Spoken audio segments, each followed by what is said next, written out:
할렐루야. 오늘도 수요 기도에 참여한 여러분 환영하며 축복합니다. 오늘도 말씀 속의 기도의 제목을 찾아 간절한 마음으로 부르짖어 기도할 때 살아계신 주님을 만나는 은혜가 있게 되기를 주님의 이름으로 축복합니다. 오늘은 열왕기하 13장 1절로 9절 말씀으로 영적 사사시대를 벗어납시다 라는 제목으로 함께 은혜를 나누고자 합니다.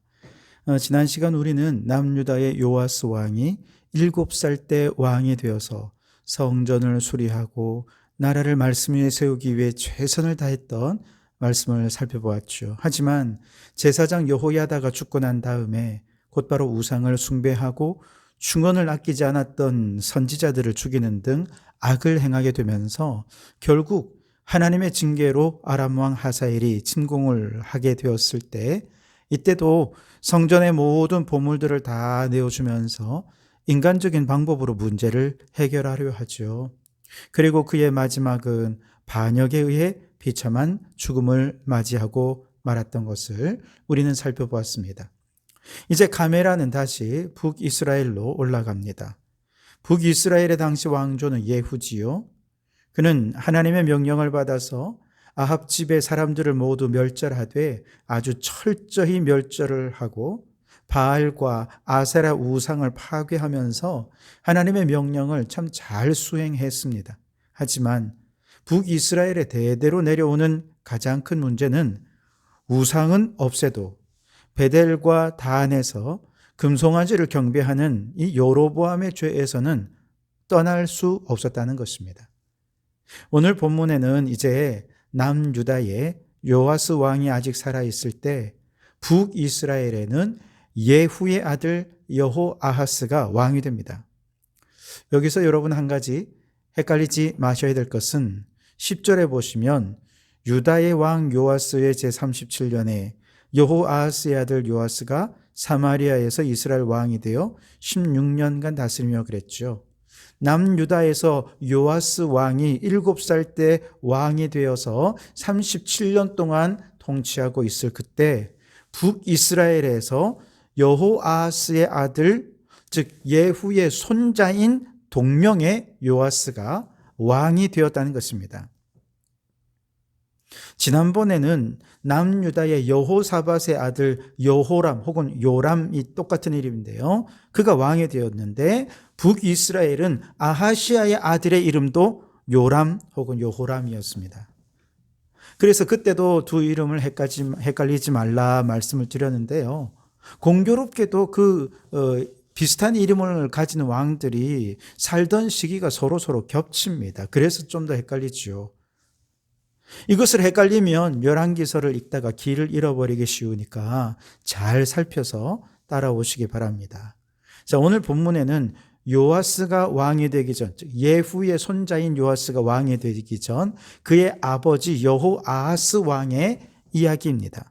그런데 여호아하스 왕에 대한 성경의 평가는 어떠한가? 오늘 2절에 보시면 여호와 보시기에 악을 행하여 이스라엘에게 범죄하게 한 느밧의 아들 여로보암의 죄를 따라가고 거기서 떠나지 아니하였으므로 그랬습니다. 그의 아버지 예후도 하나님 명령을 따라 아합 가문을 심판하는 귀한 사역을 철저히 감당했지만 여로보암의 죄, 이것 때문에 말년에 아람의 공격을 받고 어려움을 당했던 것처럼 그 아들인 여호아하스 역시도 여로보암의 죄로 인해 여호와 보시기에 악을 행하고 말았다는 겁니다.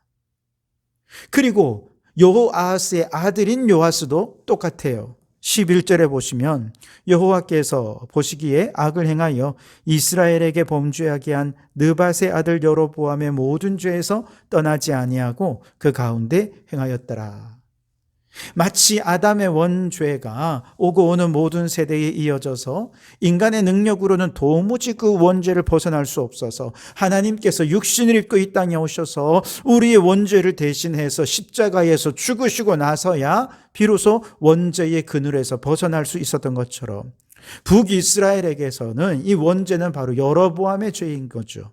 이 죄는 개인이 범한 죄가 아니라 온 백성들로 하여금 하나님 앞에 죄를 범하게 하는 죄였고, 그 죄가 왕들이 계속해서 대를 이어오면서 하나님 앞에 죄를 범하게 하는 죄였고, 그 죄가 계속 이어져서 아무리 새로운 왕이 일어나서 종교개혁을 하고 성전을 수리하고 말씀대로 살려 애를 쓴다 해도 결국 원죄가 해결되지 않으니까 하나님 앞에 범죄자가 될 수밖에 없었던 이것이 북이스라엘의 역사였다는 것이죠.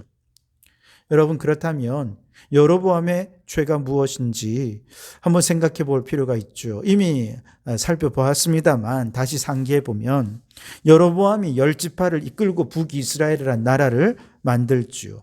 이후에 제사할 성전은 남유다에 있고, 절기만 되면 북이스라엘 백성들이 제사를 드리기 위해 남쪽으로 내려가려는 것이지요. 그래서 여로보암이 이 백성들의 마음이 내게서 돌아설까 너무나도 걱정된다. 그래서 북이스라엘의 베델과 단 두 곳에 솔로몬 성전 못지않은 아름다운 산당을 짓고 그곳에 금송아지를 만들어 놓고, 이것이 하나님이니 이제 더 이상 예루살렘 성전에 내려가지 말라라고 명한 것이죠. 예루살렘 성전은 아무리 가봐도 성전은 화려하지요. 하지만 안에 들어가면 볼 게 없어요. 법궤밖에 없는데 그 법궤마저도 지성소 안에 감추어져 있었기 때문에 사람들은 그냥 화려한 성전만 보고 오는 꼴이 되는 것입니다. 그런데 베델과 단에 가보면 그 산당에는 뭐가 있어요? 번쩍이는 금으로 만든 송아지가 멋지고 화려하게 있는 거죠. 하나님이 이렇게 화려하고 멋지게 눈앞에 있는 겁니다. 그러니 마음이 혹하고 넘어간 것이죠. 또한 여로보암이 산당과 금송아지를 만들었지만 제사를 드린 제사장이 없었잖아요. 왜냐하면 제사장은 다 남유다에 있었죠. 그래서 율법에 전혀 기록되어 있지 않은데 율법을 어기고 제사장을 레위 자손이 아닌 아무에게나 이 제사장 직분을 맡겨서 가짜 제사장이 제사를 집례하게 했습니다. 게다가 성경이 정한 절기가 아닌 자신만의 절기를 따로 만들어서 이것이 하나님의 절기다라고 가짜 절기를 지키게 한 것이죠. 한마디로 성전 같지만 성전이 아니고, 제사장 같은데 제사장도 아니고, 절기 비슷하지만 또 절기가 아닌, 여러분, 우린 이걸 뭐라고 얘기합니까? 사이비, 이단, 이렇게 얘기하죠. 결국 여로보암의 죄는 새로운 종교를 만들고 이름만 그럴듯하게 하나님이라고 하는 이름을 내세우지만 사실은 하나님을 섬기지 않는 여호와의 이름을 망령되이 일컫는 죄를 범하고 만 것입니다. 심지어 기존 교회에 가면 하나님도 예수님도 눈에 안 보이잖아요. 근데 이단 교회에 가보면 이만이라고 하는 살아있는 실존이 보혜사로서 그들의 눈앞에 있잖아요. 통일교회 한학자가 딱 살아있어서 그가 참 하나님이라는 것입니다. 이렇게 카리스마 넘치는 교주들이 마치 금송아지처럼 자신들 앞에 눈에 보이는 형태로 나타나 있으니 그들에게 경배하고 그들에게 절하면 그들이 번영을 주고 축복을 줄 것 같아 사람들이 마음을 빼앗기는 거죠. 이것이 바로 여로보암의 죄인 것이죠. 그런데 저 이단 사이비까지 안 가도 오늘 교회 안에도 여로보암의 죄가 있습니다. 하나님을 믿는다고 말은 하는데 실제로 그 믿음에 합당한 삶이 없는 사람들, 다 가짜 신앙이고 죽은 믿음이고 여로보암의 죄를 짓는 것이죠. 경건의 모양은 있지만 경건의 능력이 없는 것이죠. 디도서 1장 16절에 보면 그들이 하나님을 시인하나 행위로는 부인하니 가증한 자요 복종하지 아니하는 자요 모든 선한 일을 버리는 자니라 그랬습니다. 입으로는 시인하고 하나님을 믿는다고 말은 하는데 행동은 전혀 믿는 자의 모습이 나타나지 않는 사람들, 이들이 교회 안에 너무 많다는 것이죠. 겉으로 보기에는 분명히 예수 잘 믿는 것 같은데 실제로는 믿음이 없는 빈 껍데기 신앙. 이것이 교회를 무너뜨리는 가장 심각한 문제라고 인식한 바울이 디도에게 명령하죠. 그들의 입을 막아라. 차라리 말 못하게 입을 막아라. 그들을 엄히 꾸짖어라. 그렇게 명령하고 있습니다. 예수님께서 가장 저주하고 책망하신 것이 바로 이런 것입니다. 겉으로는 신앙 좋은 척, 율법을 잘 지키는 척 하는데 그 속은 회칠한 무덤처럼 생명이 없는 신앙. 바리새인들과 서기관들의 그 위선적이고 가식적인 신앙생활, 이것이야말로 구약 시대로부터 계속해서 이어져 내려오는 여로보암의 죄의 다른 형태였던 것이죠. 사란마귀가 오늘 우리 성도들을 미혹하는 것도 마찬가지죠. 아예 처음부터 대범하게 이단이고 사이비로 이렇게 찾아오는 사람들, 우리는 분별할 수 있고 막아설 수 있어요. 그런데 그보다 더 위험한 여로보암의 죄가 뭐냐? 교회를 서서히 무너뜨리는 죄악인데요, 바로 위선적인 신앙이라는 것이죠. 분명히 입으로는 예수님을 믿는다고 하는데 실제로는 믿음에 합당한 삶이 없어요. 교회에서와 가정생활에서 혹은 직장에서 일상에서의 삶이 완전히 다른 이중인격적인 신앙생활이야말로 오늘 이 시대의 여로보암의 죄라는 것이죠. 마귀는 우리의 영혼의 속삭입니다. 예배 잘 드려도 괜찮아. 봉사도 열심히 해. 헌금도 열심히 해야지. 그런데 굳이 집에서까지 그렇게 힘들게 신앙생활할 필요가 있을까? 굳이 직장에서까지 그렇게 티내면서 신앙생활하는 거 너무 티나지 않아? 그럴 필요는 없잖아? 그러면서 신앙과 삶을 분리시키고 오늘날 21세기의 바리새인이 되라고, 21세기의 서기관이 되라고 우리를 부추기는 거죠. 그러면 교회는 교회됨을 잃어버리고 서서히 무너져버리고 마는 것이죠. 예수님께서 이러한 원죄를 해결해 주시기 위해 우리 가운데 오셔서 십자가를 지셨습니다. 그러니 여러분, 위선적인 가짜 신앙을 벗어나서 참된 신앙으로 돌아가려면 예수님과 이제 인격적인 관계를 회복해야 할 줄 믿습니다. 기도 가운데, 예배 가운데, 찬양 가운데, 말씀 가운데 우리를 위해 십자가에 죽으시고 부활하신 예수 그리스도, 그분과의 인격적인 교제가 회복되어야 합니다.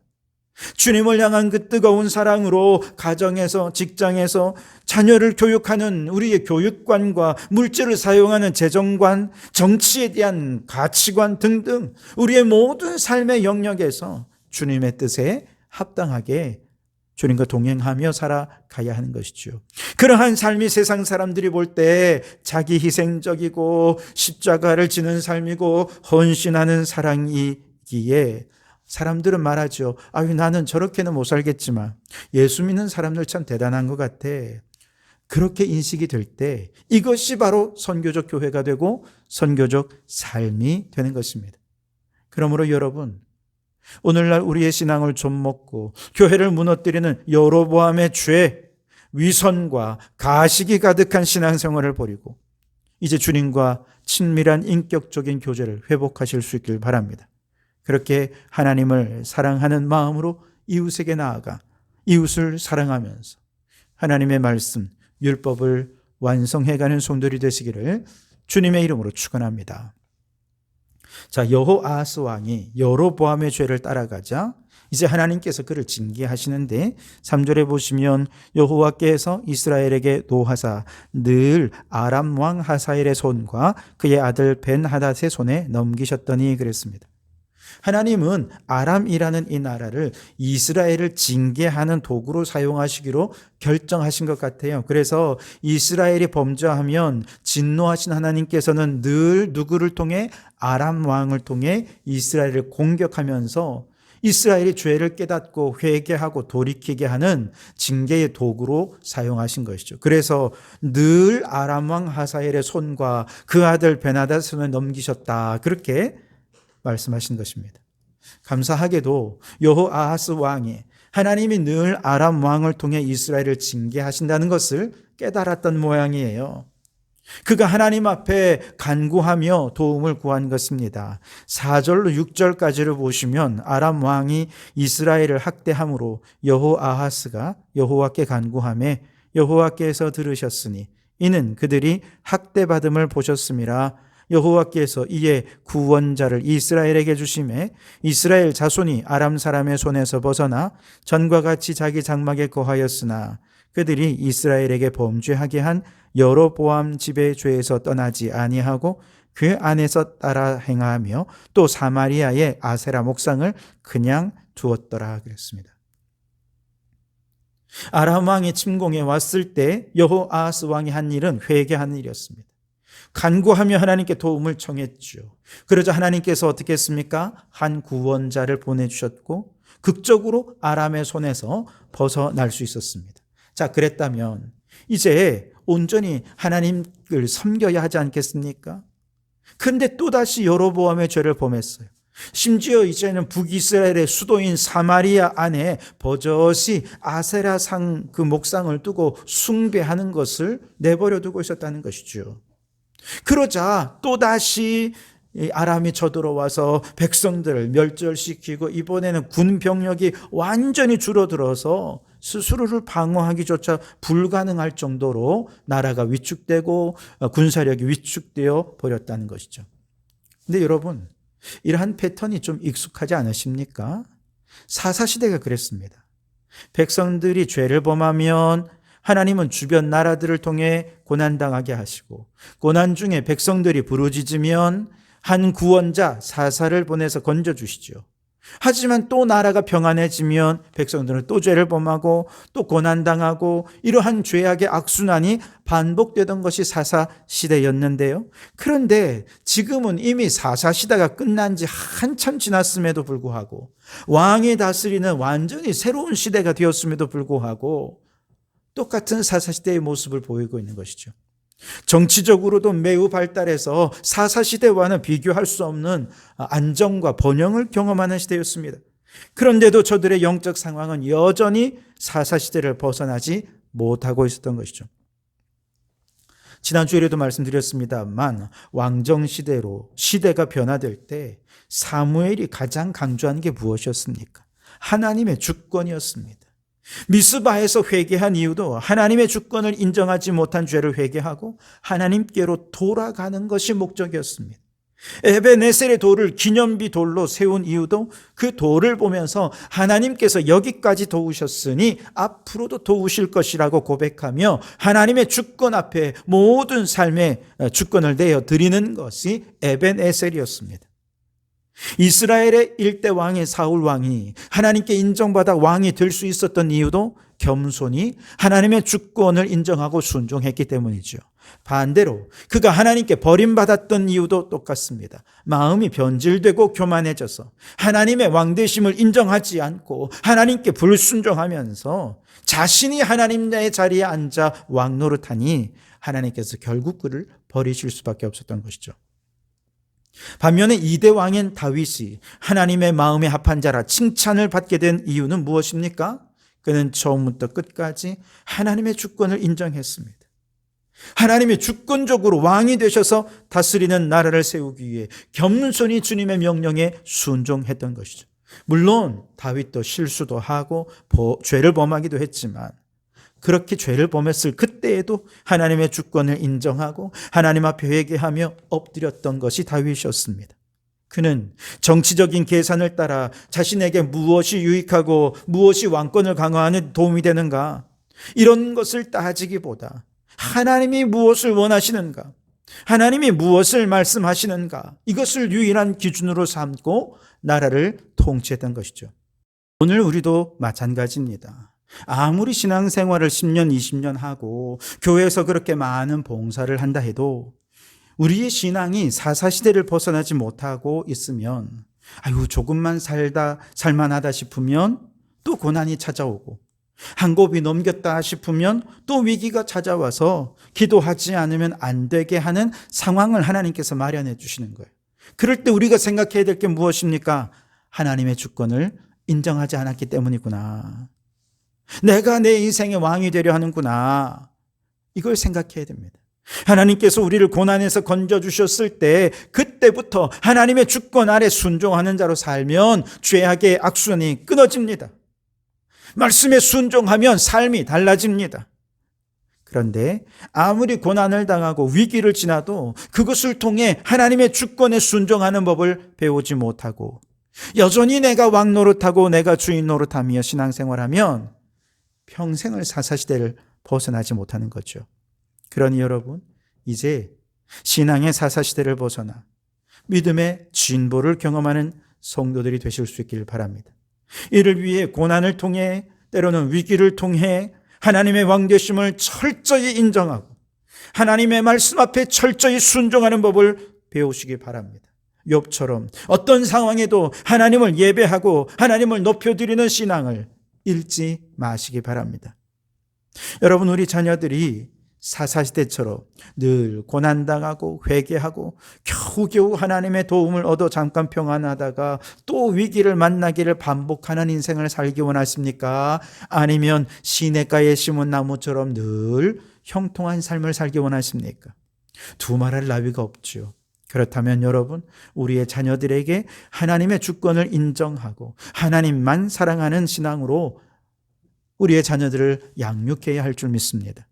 모세가 죽음 직전에 이스라엘 백성들에게 가장 강조한 것이 무엇입니까? 신명기 6장 4절 이하에 이스라엘아 들으라, 우리 하나님 여호와는 오직 유일한 여호와이시니 너는 마음을 다하고 뜻을 다하고 힘을 다하여 내 하나님 여호와를 사랑하라. 오늘 내가 네게 명하는 이 말씀을 너는 마음에 새기고 내 자녀에게 부지런히 가르치라. 아멘. 자녀들이 가르쳐야 할 게 뭐예요? 우리 하나님의 유일한 왕이 되시고 온 우주 만물의 주권자가 되시고 온 세상의 역사의 주관자가 되신다는 사실을 인정하고 하나님을 사랑하고 하나님께 순종하도록 가르치라는 것이죠. 그러니 여러분, 우리 하나님의 주권을 인정하고 고백하고 순종해서 죄악의 모든 악순환이 반복되는 사사시대를 끊어버리고 하나님이 주인 되는 새 시대, 새 삶을 살면서 믿음이 성장하고 자라나고 그 주님의 은혜로 형통한 삶을 누리는 성도들이 되시기를 주님의 이름으로 축원합니다. 기도하겠습니다. 주님, 여로보암의 죄에서 벗어나게 하옵소서. 여로보암의 죄는 겉모습만 신앙인의 위선과 가식의 신앙입니다. 이러한 여로보암의 죄를 벗어버리고 주님과 인격적인 사랑의 교제를 나누는 참 신앙을 회복하게 하여 주시옵소서. 주님, 영적 사사시대를 벗어나게 하옵소서. 사사시대처럼 죄와 고난의 악순환을 반복하지 않고 하나님의 왕되심을 철저히 인정하고 고백하며 그 말씀에 순종할 때 형통한 삶을 누리게 해 주시옵소서. 무엇보다 우리의 자녀들에게 사사시대를 벗어나는 길을 가르쳐 주어서 우리의 자녀들이 하나님만 사랑하며 하나님께만 순종함으로 시냇가에 심은 나무처럼 형통한 자녀들로 살게 해 주시옵소서. 예수님 이름으로 기도하옵나이다. 아멘.